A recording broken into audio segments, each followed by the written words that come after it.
కాంబైన్స్ శాంతిమయుడు అనే క్రీస్తు పైన సినిమా తీయడం నిజంగా వారు అనుకున్న అంటే క్రీస్తును నమ్మి సినిమా చేయడం చాలా బాగా ఉంది.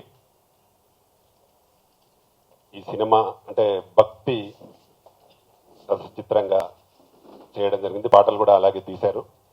దీనిలో కొంత హర్రర్ కూడా మిక్స్ చేసినట్టుంది. సినిమా సక్సెస్ కావాలని కోరుకుంటా ఉన్నాను. క్రిస్టియన్స్ మీద 2 సూపర్ హిట్ సినిమాలు వచ్చినాయి. ఒకటి కరుణామయుడు, 2 శాంతి సందేశం. ఆ రెండిట్లోని కరుణామయుడిలో మయుడిని, శాంతిలో శాంతి సందేశం శాంతిని కలిపి ఈ సినిమా శాంతిమయుడిగా పెట్టారు. ఈ 2 సినిమాలు ఎంత సక్సెస్ అయినాయో ఈ సినిమా కూడా అంత సక్సెస్ అవ్వాలని మనస్ఫూర్తిగా కోరుకుంటున్నా. ఈ శాంతిమయుడి చిత్రాన్ని చాలా కష్టపడి 1 సంవత్సరం కాలం వీళ్ళంతా యూనిట్ అంతా కూడా చాలా అంటే సినిమా డబ్బు పెట్టి చేయటం వేరు, కష్టంతో చేయటం వేరు. వీళ్ళు కష్టంతో చేశారు, తప్పకుండా తగిన ఫలితం వస్తుందని అనుకుంటున్నాను. సంగీతం పాటలు చూసాం, చాలా మంచి సాంగ్స్ ఇచ్చారు. దీనికి ముఖ్యంగా వేణుగారు చాలా వెనకుండా వీరికి వర్క్ చేశారు. జీసస్ అనేసరికి ఒక మన భారతదేశమే కాదు ప్రపంచం అంతా కూడా జీసస్ సినిమాని ఎక్కువగా లైక్ చేస్తారు. శాంతిమయుడు సినిమా ఆడియో కార్యక్రమానికి ఈరోజు జరుగుతుంది. శాంతిమయుడు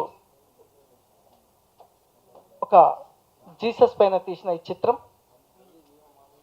ఈ ప్రజల్లో అంటే జీసస్ పైన ఒక భారతదేశమే కాదు ప్రపంచ దేశాల్లో క్రిస్మస్ పండుగ చేసుకుంటారు.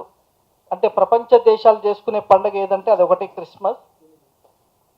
నా ఉద్దేశంలో సినీ పరిశ్రమకి కులము లేదు, మతం లేదు.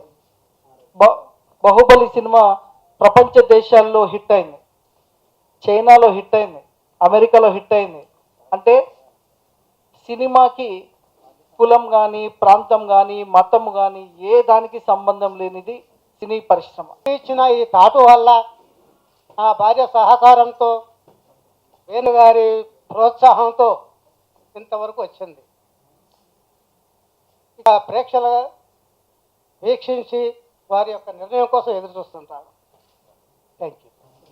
లోబర్ట్ డైరెక్టర్ గారు విలన్గా విత్ సాంగ్ డాన్స్ మాస్టర్గా నాకు ఈ అవకాశం ఇచ్చి నన్ను ప్రోత్సహించి, ఇంతకుముందు చాలా సినిమాలు చేశాను వాళ్ళతో కలిసి, వాళ్ళు కూడా నాకు ప్రోత్సహించారు. అలాగే ఈ సినిమాని హిట్ చేసి మా ప్రొడ్యూసర్ గారు కానీ డైరెక్టర్ గారు కానీ మంచి పేరు రావాలని, అలాగే మమ్మల్ని ఆశీర్వదించాలని కోరుతూ